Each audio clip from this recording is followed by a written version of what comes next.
मोहतरम नाज़रीन, आज की बात सुनकर आपके दिल की दुनिया बदल जाएगी। आपने हमेशा लोगों को खड़े होकर नमाज पढ़ते देखा होगा और शायद कभी किसी को बैठकर नमाज पढ़ते भी देखा हो, लेकिन क्या आप जानते हैं कि बैठकर नमाज पढ़ने के पीछे एक राज छुपा है जिसे 80% लोग नहीं जानते। ये सिर्फ कमजोरी या बीमारी की वजह से इजाजत नहीं, बल्कि इसमें अल्लाह की एक गहरी हिकमत, एक खास पैगाम और एक अजीम सबक छुपा हुआ है। आइए आज हम इस राज से पर्दा उठाते हैं। इस्लाम एक ऐसा दीन है जो इंसान की ताकत और कमजोरी दोनों को समझता है। नमाज फर्ज है, लेकिन अल्लाह ताला ने ये नहीं कहा कि सिर्फ ताकतवर ही नमाज पढ़ सकते हैं, बल्कि दीन ने हर हालत के लिए सहूलत रखी है।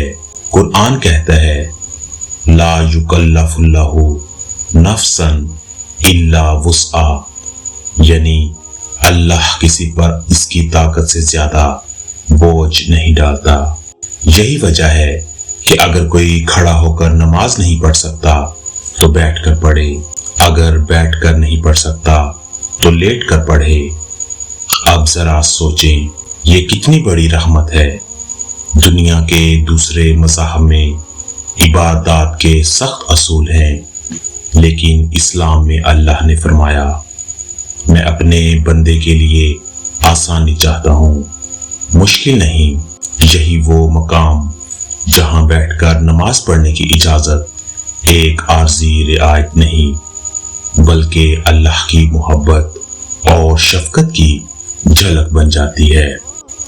असल राज ये है कि नमाज का मकसद जिस्म की हरकतें नहीं, बल्कि दिल की कैफियत है। खड़े होकर, बैठकर या लेटकर, असल इबादत तो वो है जिसमें दिल अल्लाह के हजूर झुक जाए। रसूलुल्लाह सल्लल्लाहु अलैहि वसल्लम ने फरमाया, खड़े होकर नमाज पढ़ो, अगर ना हो सके तो बैठकर, और अगर बैठकर भी ना हो सके तो पहलू के बल लेटकर नमाज पढ़ो। अब गौर करें, अल्लाह बंदे को किसी भी हालत में अपनी इबादत से मरहूम नहीं करता, बल्कि कमजोर लम्हों में, बीमारी के दिनों में, बुढ़ापे की हालत में, जब इंसान के पास दुनियावी ताकत खत्म हो जाती है, तब रूहानी ताकत सबसे ज्यादा जागती है। बैठकर नमाज पढ़ने वाले के आंसू, उसकी आजिज़ी, उसकी बेबसी, ये सब कुछ अल्लाह के यहाँ ज्यादा महबूब हो सकता है बानिस्बत उस शख्स के जो सेहतमंद होकर भी दिल से गाफिल खड़ा हो। यही वो राज है जिसे लोग नहीं जानते। अल्लाह ये बताता है कि मेरी बारगाह में असल चीज तुम्हारा दिल है, तुम्हारी नीयत है, ना कि तुम्हारा खड़ा होना या बैठ जाना। एक बुजुर्ग का वाकया है, बुढ़ापे में उनके जिस्म में बिल्कुल ताकत नहीं बची थी। घर वालों ने कहा, आपको आराम की जरूरत है, नमाज छोड़ दें। बुजुर्ग की आंखों में आंसू आ गए और कहा, मैं नमाज छोड़ दूं? ये कैसे हो सकता है? अब तो यही चंद लम्हे हैं जब मैं अपने रब के करीब हो सकता हूँ, जिसम मेरा साथ नहीं देता, लेकिन मेरा दिल अल्लाह के हजूर झुकता है। फिर वो बैठकर नमाज पढ़ते, उनके लब कांपते थे, आंखों से आंसू बहते थे और पूरा कमरा नूर से भर जाता था। देखने वाले कहते कि खड़े होकर नमाज पढ़ने वालों में भी इतनी कैफियत नहीं देखी जितनी एक कमजोर बुजुर्ग की बैठकर नमाज में देखी। अल्लाह ने बंदे को कभी महरूम नहीं किया, बल्कि कमजोरी के वक्त नमाज और ज्यादा कीमती हो जाती है।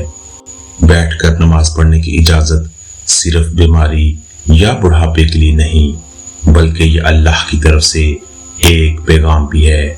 पैगाम ये है कि इबादत को कभी अपने ऊपर बोझ ना समझो। दीन इस्लाम आसान है और अल्लाह ताला आसानी पसंद करता है। अगर हम किसी वक्त बीमारी की हालत में हो या जिस्मानी कमजोरी हो तो बजाय इसके कि नमाज छोड़ दें, हमें बैठकर नमाज पढ़नी चाहिए। ये नमाज शायद हमारी जिंदगी की सबसे मकबूल नमाज हो। नाज़रीन, आज की इस बात को अपने दिल में बसा लें, नमाज कभी न छोड़ें, चाहे आप सेहतमंद हों या बीमार, खड़े हों या बैठे, असल चीज आपका दिल है। अल्लाह के हुजूर झुकने के तरीके मुख्तलिफ हो सकते हैं, लेकिन मकसद एक ही है, अल्लाह की रज़ा। अगर आपको आज की ये बात अच्छी लगी है तो इस वीडियो को दूसरों के साथ जरूर शेयर करें ताकि ज्यादा से ज्यादा लोग इस राज को जान सकें, और कमेंट में जरूर बताएं कि क्या आपने कभी बैठकर नमाज पढ़ी है और इस वक्त आपकी कैफियत कैसी थी। अल्लाह हमें हर हाल में अपनी इबादत की तौफीक दे। आमीन।